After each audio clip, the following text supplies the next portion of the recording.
Hi, today we're going to read I Wish I Was an Orca.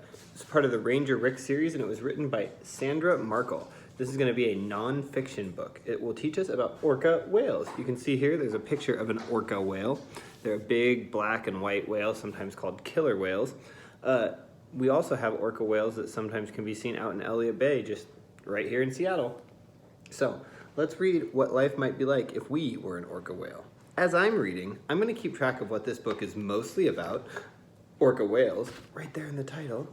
And I will also use some of my fingers to try and keep track of what different sections are about. So again, orca whales here in the middle, and as we go, I'll try and think of what each section is and learn some facts and information about orca whales.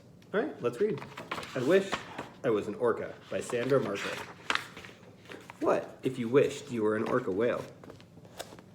Then you became an orca. An orca is an amazing kind of whale. Could you eat like an orca? Sleep like an orca? Live in an orca family? And would you want to? Let's find out. Where would you live? Wonder what this part's going to be about.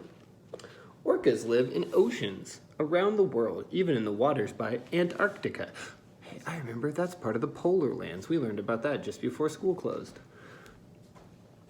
Would you like to live in an ocean? Asks Ranger Rick down here. Some orcas feed only on fish. They usually find enough to eat close to the shore.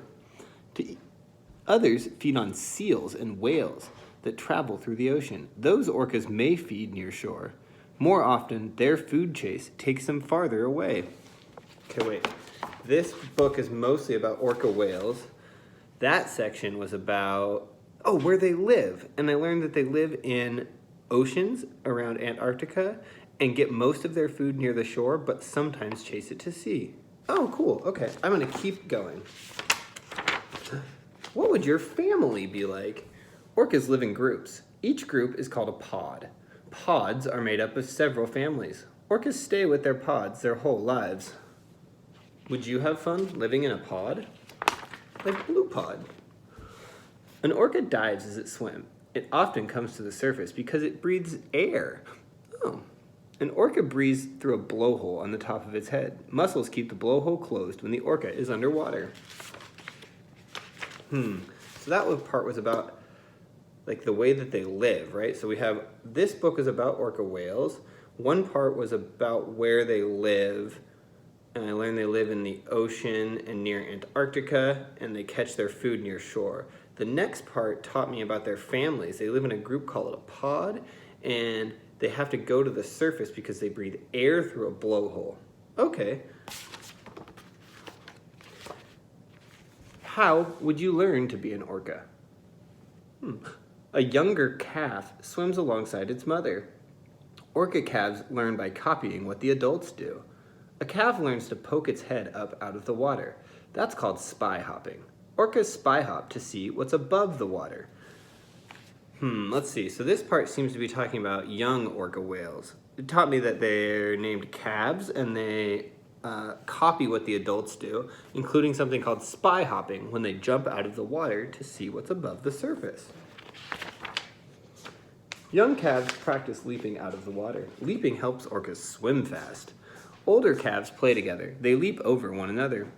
They also play by pushing their tails up and slapping them down hard. Splash, splash, splash. Well, that's cool. Not only do orca calves jump to look for things, but they just play. They're jumping over each other. Sounds like our carpet. How would you talk? Do orcas talk? I didn't know orcas talk. Let's see. Orcas talk with clicks. They also whistle and squeak. Each pod has its own way of using sounds to talk. Calves copy their mothers to learn to talk to their pod. More copying of their parents. What if your family had its own special way of talking? Mine does. It's called loud. Pods use teamwork to hunt. Calves join in to learn what to do. Sometimes orcas use their clicking sounds to hunt. Sound waves hit schools of fish and bounce back as echoes. That's how orcas hunt in dark waters. What was this part about? It was kind of about how they talk. Oh, I know. It's about how they use sound, because this here says they they use sound to hunt, and they can click sounds around. And this part says they can use sounds to talk and whistle and squeak. So I think this part's mostly about sounds. Oh, all right. What would you eat? Oh, good question. I'm hungry. A calf drinks its mother's milk. Oh, that's kind of like baby people. For the first 2 years of its life, the rich milk helps the calf to grow a layer of fat called blubber. The blubber keeps an orca warm in cold ocean waters. Orca calves have a full set of teeth when they are born. Each tooth is long and sharp. Calves will use these teeth to catch food when they are older. Orcas share meals. Food sharing is a big part of being a family. Some more pictures. Where would you sleep? The seabed? Where would you sleep? Orcas sleep in the ocean. While resting, orcas swim slowly and stay close to each other. Wow, they swim while they sleep. When an orca rests, only half of its brain goes to sleep. The other half stays alert. So the whale can swim to the surface to breathe while it's sleeping. Wow, that's incredible. How would growing up change you? As the calves get older, they grow bigger. Males grow to around 22 feet long. That's almost 4 Mr. Johnstons. Females are usually a little smaller. Males also grow a bigger dorsal fin than the females. The dorsal fin is the tall fin on their backs, right here, dorsal fin. By age 5, the calves help the other orcas in the pod hunt. Wow, so they're still calves 5 years after being born. So Cole would still be a calf. Being an orca could be cool for a while, but would you want to live in the ocean, swim while you sleep, or eat only meat when you grow up? Luckily, you don't have to. You're not an orca. You're an otter. I mean, you're a person.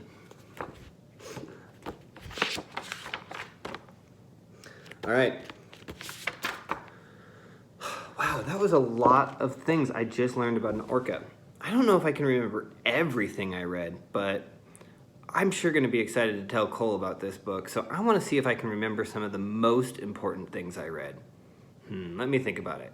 What was the book all about again? Oh yeah, orca whales. So the book was mostly about orca whales, but it had a part that taught me about baby orcas, and I learned that baby orcas stay close to their mother and copy the adults, like when they do spy hopping to see what's above the water. They also like to play with each other by jumping over each other. There was a part that taught me about where orcas live. I learned they live in the ocean all over the world, even as far as Antarctica, and they get most of their food near the shore. Another part taught me about orca sounds and how they can use clicks and whistles and squeaks to talk to each other and even bounce it off schools of fish so it can help them hunt. I also learned how orcas sleep, which was super interesting since orcas sleep while they swim and half of their brain stays awake so they can remember to breathe. What was the last thing I learned? Let's double check. Oh yeah, finally I learned that as orcas get older, they grow really big. A male or boy orca grows to be about 22 feet, and females are only a little smaller. Wow, that's really big. And that calves start helping the whole pod hunt by age 5. All right, there we go. Thank you for hanging out with me and learning a little bit about an orca. It does sound like it'd be fun to be an orca for a day, but I'm not sure I'd want to do it forever. All right, stay safe, stay sane, wash your hands.